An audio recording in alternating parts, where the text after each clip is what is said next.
इस वीडियो में हम इम्पॉर्टेंट टॉपिक्स डिस्कस करने वाले हैं UPSC paper point of view से। तो स्टार्ट करते हैं। पहला जो हिस्ट्री एंड ज्योग्राफी है उसमें इंडियन हेरिटेज एंड कल्चर और हिस्ट्री ज्योग्राफी और वर्ल्ड सोसाइटी के बारे में दिया पूछा जाता है जनरली, जैसा कि आपको पता ही होगा। तो इसमें लिटरेचर जो बुक्स हैं जो लिखे गए हैं स्पेशली जो बुद्धिज़्म और जैनिज़्म से रिलेटेड हैं, या संगम लिटरेचर जो साउथ इंडिया से रिलेटेड है, और मुग़ल पीरियड के जो वो बुक्स हैं जो फेमस ऑथर्स ने लिखे हैं उनको आपको याद रखना है। सारे तो आप नहीं याद रख सकते, पर कुछ फेमस आपको याद रखने हैं। सिमिलरली वैदिक टाइम्स में जो बुक्स लिखे गए हैं हिंदू रिलीजन से रिलेटेड, वो आपको याद रखने हैं। Vijayanagara empire one of the most important medieval के पॉइंट ऑफ व्यू से है, क्योंकि विजयनगर एम्पायर के बारे में अक्सर क्वेश्चन पूछा जाता है। मेडिवियल में मैं बोलूँगा कि सबसे ज़्यादा अगर किसी में क्वेश्चन इम्पॉर्टेंट है तो वो विजयनगर एम्पायर है, क्योंकि ये काफ़ी ज़्यादा इग्नोर किया जाता है। जैसे हम मॉडर्न को टाइम देते हैं वैसा हम लोग मेडिवियल को टाइम नहीं देते। तो मेडिवियल को अगर आपको कम टाइम देना है तो कोशिश करिए कि विजयनगर एम्पायर को और बेसिक जो लिटरेचर्स हैं अदर जो मुस्लिम फॉरेन ऑथर्स ने लिखा है, ठीक है, और जो फॉरेन ट्रैवलर्स हैं उनका जो डिस्क्रिप्शन रहा है उसको आपको एक बार देख लेना है। फिर एक बेसिक आर्ट एंड आर्किटेक्चर आपको देख लेना है कि किस टाइप का जो बेसिक डिफरेंस होता है इंडो ग्रीक स्टाइल में, या जो मथुरा स्टाइल में, या जो भी अजंता एलोरा केव्स में आपको जो देखने को मिलता है, जो फेमस केव्स में देखने को मिलता है, वो सब आपको देख लेना है एक बार। फिर इंडस वैली सिविलाइजेशन में जो आर्ट एंड आर्किटेक्चर के जो भी खोदने से जो सामान मिले हैं वो आपको एक बार देख लेना ब्रीफली। सोशियो रिलीजियस रिफॉर्म्स तो हमेशा से इम्पोर्टेंट रहा है, ठीक है। सोशियो रिलीजियस रिफॉर्म्स में आपको कोशिश करना है कि एक भी आपसे ना छूटे, ठीक है। स्पेशली ज्योतिबा फूले, आत्माराम पांडुरंग, भीमराव अम्बेडकर, ये सब जो लोग हैं इनके कंट्रीब्यूशंस आपको याद रखने हैं। राजा राम मोहन रॉय, ठीक है। बंगाल रेनाइसेंस से जुड़े हुए जो लोग हैं ईश्वर चंद्र विद्यासागर, इन सब लोगों को आपको एक बार अच्छे से देख लेना है, ठीक है। इसको बिल्कुल स्किप मत कीजिए मेरे हिसाब से। सोशियो रिलीजियस रिफॉर्म्स तो मॉडर्न इंडिया वैसे भी अपने आप में इम्पॉर्टेंट है, उसमें भी सबसे ज़्यादा इम्पॉर्टेंट अगर कुछ है तो socio religious reforms I think as important as Gandhi. जैसे गांधीयन फिलोसफी और गांधी जी का थॉट्स, गांधी जी की बुक्स और मैगजीन्स पढ़े बिना आप नहीं जा सकते, वैसे सोशियो रिलीजियस रिफॉर्म्स किए बिना, चाहे वो आर्य समाज से रिलेटेड हो या इवन जो दूसरे रिलीजन से रिलेटेड हो अदर देन हिंदुइज्म, वो भी बहुत इंपॉर्टेंट हो जाते हैं, ठीक है। इस्लामिक रिफॉर्म्स जो हैं उस पर भी आपको थोड़ा सा गौर करके जाना चाहिए। फिर ज्योग्राफी में आपको basic physical features, natural resources, वो सब आपको वॉल्केनिक इरप्शंस, इन सबको देख लेना है। फिजिकल फीचर्स में बेसिकली अगर आप एक बार भी आपने जीसी लियोंग को थोड़ा सा देखा हो तो वो आपको हेल्प कर सकता है। और इंडियन इंडिपेंडेंस एक्ट हो गया, माउंट बेटन प्लान हो गया, ठीक है, रॉलेट एक्ट हो गया। रॉलेट एक्ट के बेसिक फीचर्स, सिविल डिसऑबिडियंस मूवमेंट में के दौरान जो राउंड टेबल कॉन्फ्रेंसेस हुए हैं उसको भी आपको देख लेना एक बार अच्छे से। फिर होम रूल मूवमेंट, उसमें फिर एनी बेसेंट और बाल गंगाधर तिलक का जो कंट्रीब्यूशंस रहा है। मॉडर्न इंडिया पर्सनैलिटीज़ जो हैं, जो भी मॉडर्न इंडिया में पर्सनैलिटीज़ इंपॉर्टेंट इवेंट्स है, डेट्स जो है वो प्रीलिम्स पॉइंट ऑफ व्यू से इंपॉर्टेंट हो जाते हैं। अगर आप स्पेशली दूसरे स्टेट के प्रीलिम्स के लिए की तैयारी कर रहे हैं तो बहुत ज़्यादा इंपॉर्टेंट हो जाता है कि आप वो पर्सनैलिटीज़, वो इवेंट्स, वो डेट्स याद रखें। और आपको इन केस एक आपके मन में एक ऑर्डर बन जाना चाहिए, ठीक है, क्रोनोलॉजिकल ऑर्डर, कि ये इवेंट हुआ and this event led to the other event, right. क्योंकि अगर आपको ये नहीं पता कि सेकेंड राउंड टेबल कॉन्फ्रेंस में क्या हुआ, राइट, थर्ड, तो आप थर्ड राउंड टेबल कॉन्फ्रेंस में क्या हुआ वो नहीं एक्सप्लेन कर पाएंगे, ठीक है।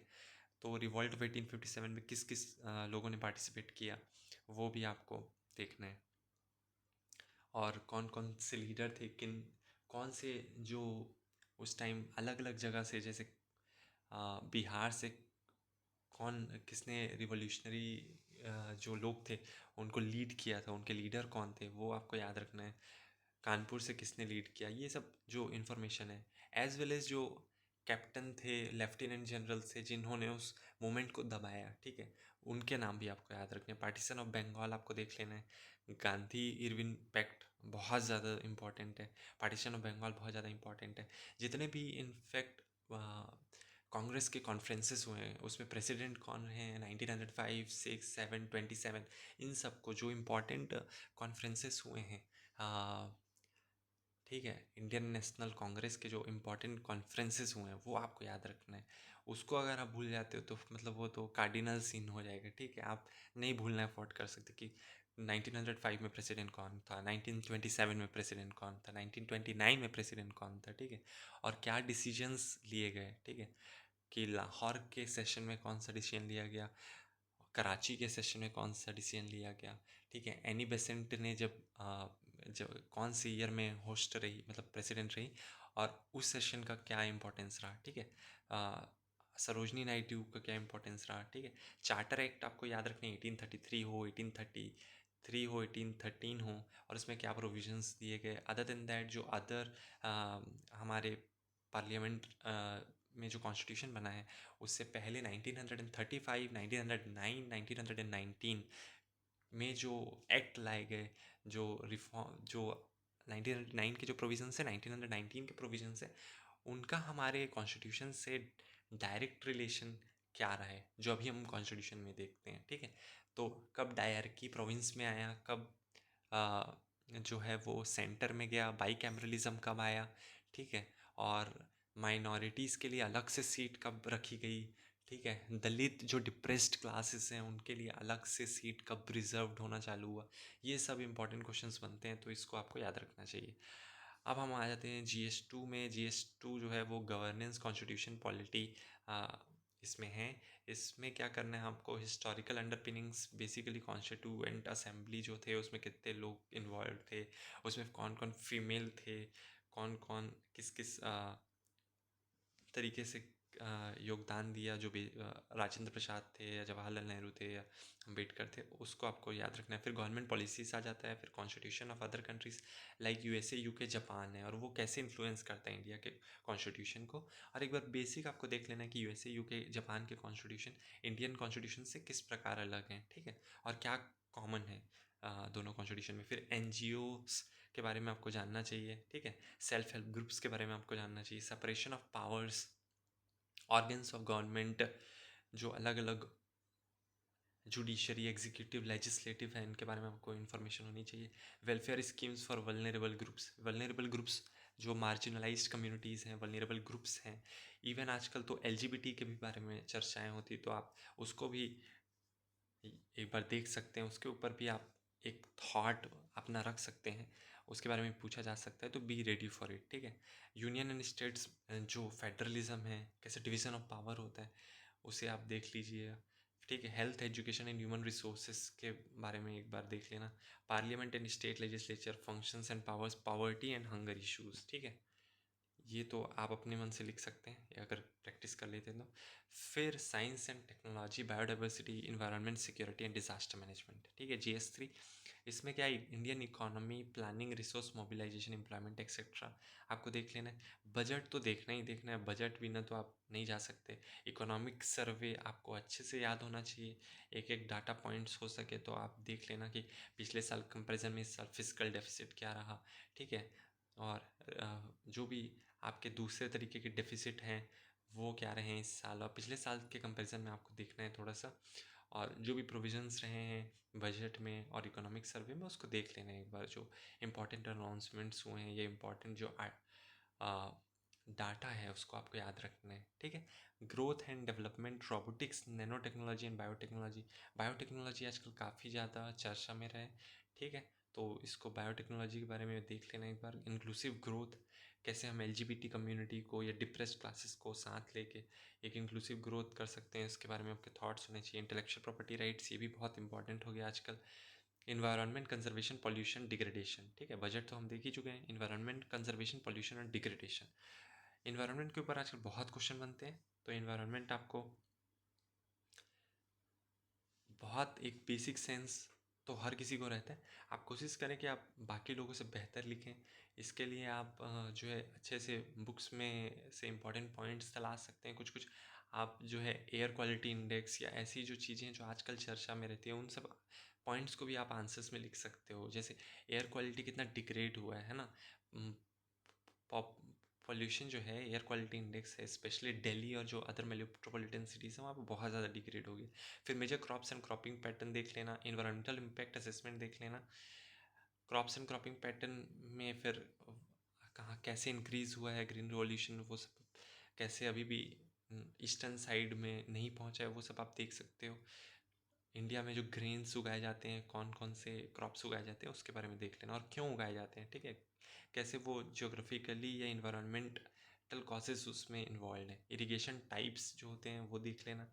डिज़ास्टर मैनेजमेंट, कैसे अर्थक्वेक या दूसरे डिज़ास्टर्स को मैनेज किया जाता है। फिर फार्म सब्सिडीज़ जो है, पीएम किसान या और भी जो दूसरे स्कीम्स हैं, पीएम किसान सम्मान निधि हो गया, ये कैसे मार्जिनलाइज फार्मर्स को बेहतर ज़िंदगी देने के लिए कारगर साबित हुआ है और कैसे उनको सपोर्ट करता है, ठीक है। वो सब आपको देख लेना है। बेसिक तो सबको पता रहता है, आपको मेन अपने पॉइंट्स लिख लेने हैं, ठीक है। इंटरनल सिक्योरिटी दे देख लेना, कैसे नक्सलिज्म वगैरह जो है वो इम्पेक्ट करता है। छत्तीसगढ़ इसमें बहुत इंपॉर्टेंट हो जाता है।